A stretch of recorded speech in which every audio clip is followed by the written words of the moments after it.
There's another one of you there, isn't there? I can hear you, mate.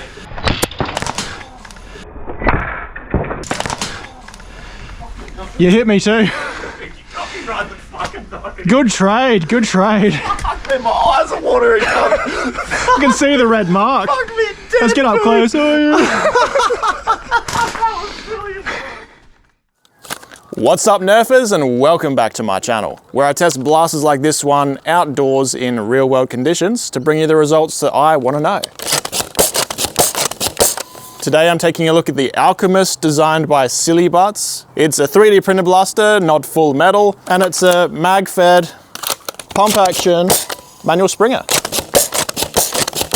Let's get started. This version of the Alchemist was handed to me in person thanks to Jay at Foamwork Adelaide here in Australia. You can also buy the Alchemist from Out of Darts if you live in the USA. However, there are some key upgrades Foamwork have made to this Australian one. For starters, it has a stronger catch spring so that it can handle up to 300 FPS. It has a metal plunger tube, NBR O-rings, and a locking pin added to the takedown pin so that one can't accidentally come out while you're running around on the field. Also, the design is optimized for metric bars rather than imperial. I'm also told that Foamwork's 300 FPS model will also come with an upgraded polycarb plunger rod for added durability, though mine seems to be doing fine without it so far. Overall, the Australian version from Foamwork is capable of up to 300 feet per second, where out of darts I'd probably recommend a max of 250, but both sellers also offer a variety of high and low power options. And there's also excellent customization options for the color schemes. I'll put links to both retailers down below.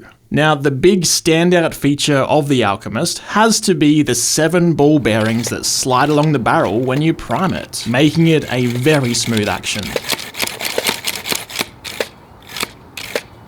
The spring I have inside to achieve 300 FPS is an 18.5 kilo Turf longshot spring from back in the day. It also gets around 300 in a Lynx or Talon Claw, so I'd say the Alchemist is about on par with those blasters for its power level. With such a heavy spring for 300 FPS, I can't actually prime it with one finger like some of my other blasters. I can with 2, but the benefit of having a short but heavy prime like this, if you have the strength for it, is the fast rate of fire and the more compact blaster size. 2 traits that make it great for close quarters.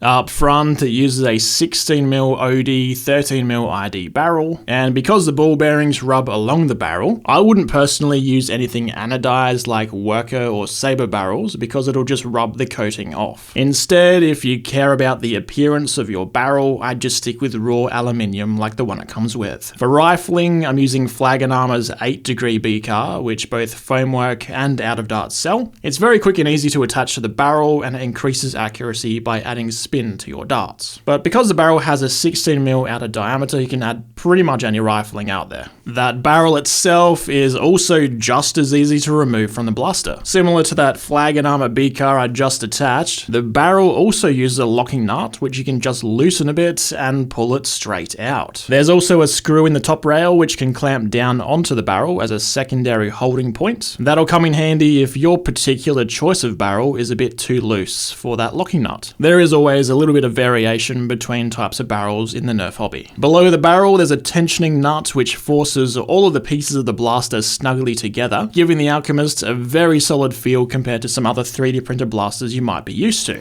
So, how's the build quality? With that front tensioning nut done up nice and tight, there still is a tiny bit of movement side to side if you actually try. If you were just holding this in your hands, you would never even notice that. Compared to a lot of other 3D printed blasters, I think this is well above those, especially the Caliburn, which slops all over the place. The top rail, a little bit of movement on the front part, none on the back part where you'd actually put a sight, so that's good.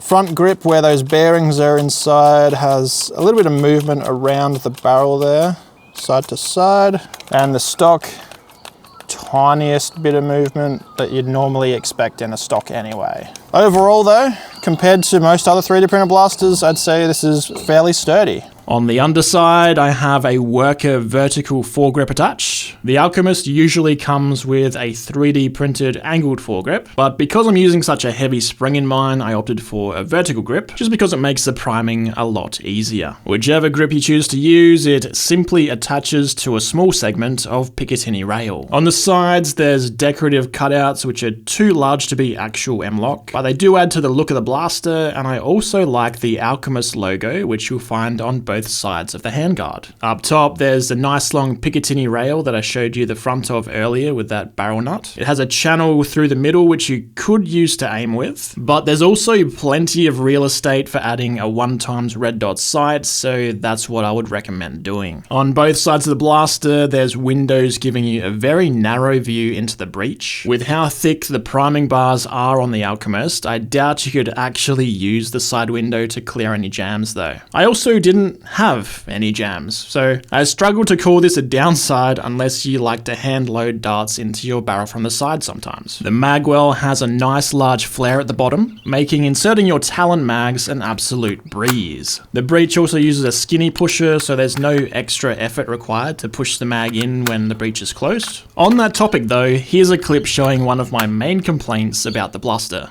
Now, as handy as this mag release looks like it would be, because the mags don't gravity drop, even with the skinny pusher, there's only a limited number of ways you can actually use it. So the first way would be to push down with a finger on top like that, pull out your empty mag and put a new one in. And then of course you just have your normal way of hitting it with your thumb, grabbing the mag out and putting the fresh mag in, which is just how a normal blaster works. Unfortunately, you can't just gravity drop and then put a fresh mag straight in, because for some reason the skinny pusher isn't narrow enough. I guess you could try modifying your mags, but as it is, out of the box, no gravity drop. If you tilt it up in the air as you're running around, does the breech come open? I can safely say just tilting it up like this, it doesn't, but as soon as I give it a slight shake, it comes straight open. So if you're someone who likes to run around with your blaster pointing up in the air, probably just avoid jumping around too much, because this can come open and then you'll be forced to shotgun 2 darts out the end. Maybe you like doing that though. 2 shots, double the accuracy, right? I found out reading up on it afterwards that the Alchemist uses a ball detent to help keep the breech closed. So that's why it didn't come open very easily just from tilting it up. Giving it a shake did overcome it and the breech came open, but it was definitely an improvement over a lot of other blasters out there. Moving on to the trigger pull. Alright, how is the trigger pull? Well, the trigger itself is a little wobbly side to side, but as we pull it back, there's just flex, and then it fires. The grip is nice and large and can suit even the largest of hands. It has a comfortable shape with an added lip on the bottom to help prevent you dropping the blaster. Above that, on the foamwork version, you can see the metal plunger tube. And with the out of darts one, there's a transparent plastic plunger tube, which I think is pretty cool because it allows you to see all the internals like the spring and the plunger. But I think metal gives a better seal, that's why foamwork's gone with metal. Behind that, there's 3 decorative chevrons, and then the takedown pin, which along with loosening the front tensioning bar is how you take this thing apart. As I mentioned earlier, foamwork added a locking pin through it so that it can't just fall out. I'm not sure how common of an issue that is for him to think of it, but I'm not about to remove it and find out during my gameplay. Up the back, the Skegok stock uses a triangular shaped piece with a pick rail negative on it, which locks it into place. It has a decent amount of adjustment to it with the Picatinny rail underneath, and that's also how the included angled foregrip that I don't have attaches to the front of the blaster. Finally, for those who use one, there's also a sling mount on the bottom of the stock. I think that pretty much wraps up the overview of the Alchemist, so now let's get on to some testing. Alright, for all of this testing I'm using worker bamboo darts, which are also sold by Foamwork Adelaide. I'll put a link to them down below. Now let's see how the Alchemist performs. 264, 291, 296, 292, 296, 286, 293, 301, 285, 295, 300, 296, 301, 306, 292, and that's all 15. And that's also with the Foamwork Adelaide B-car attached as well. With my fancy app here, I can tell you it shot an average of 292 with a standard deviation of 9. Not the most consistent blaster, but I don't think this blaster is designed to really shoot more than about 200 FPS. It has quite a short stroke to it, so with such a heavy spring, it's putting out a fair amount of burst pressure into that barrel. Standard deviation of 9 is not too bad. But how far does it shoot? Let's find out. Okay guys, for the range test, generally most darts will land around here, around 60 meters, somewhere between 50 and 60. I've loaded up a magazine with 5 worker bamboos, and I'm gonna go stand against that fence over there where the reflector is for the dead end road. And once I go find all the darts, I'll use my laser rangefinder pointed at that to tell me how far away I am. All right, here goes.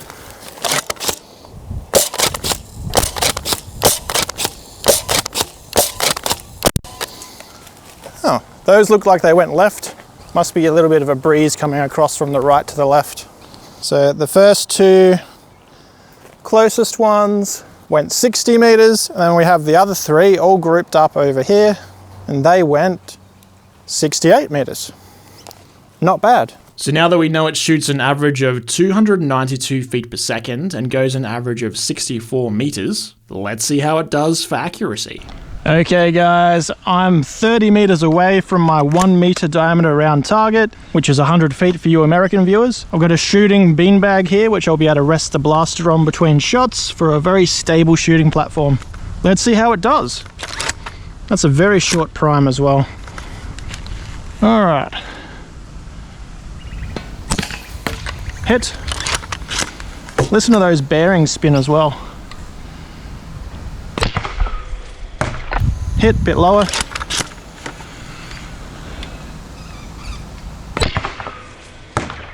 Hit, almost a bullseye. Hit, think that was one.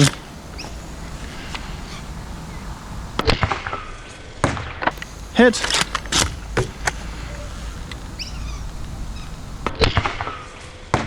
Hit.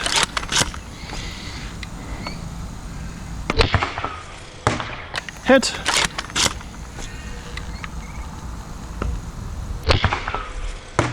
Hit, bit more to the right.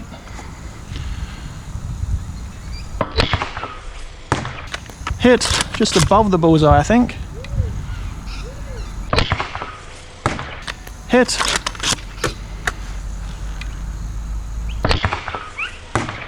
Hit, bit high and right.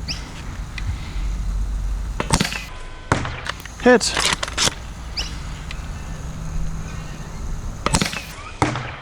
Hit, bit high and left.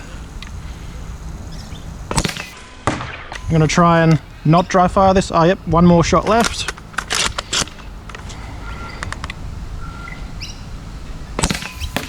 Hit. Overall, aside from that shot that went a bit lower than the others, I'd say that's within about a 30 centimeter spread. But let's head back inside and confirm.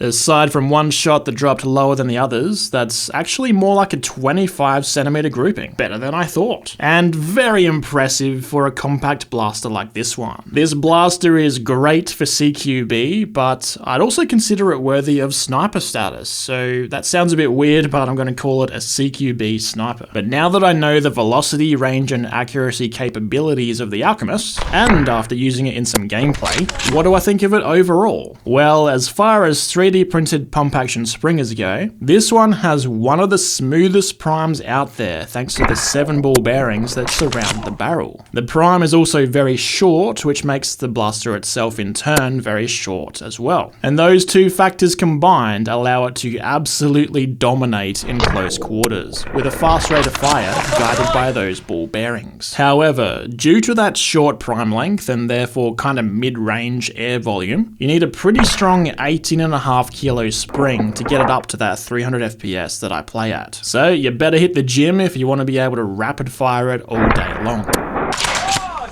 shot! If you play somewhere with a low velocity limit like 200 FPS for example, I think the Alchemist ball bearing prime coupled with a much lighter spring would really help it stand out from other 3D printed blasters. And realistically, that's what it was designed to do. At those lower velocities, it should absolutely shred opponents in close quarters and allow for an insanely high rate of fire for a manual springer. The quick takedown functionality of both the barrel and spring are also nice to have, and the front tensioning nut gives it good rigidity with only slight side-to-side movement between the parts. One big final advantage to the Alchemist priming system is that there's no irritating scratching sound of plastic on plastic.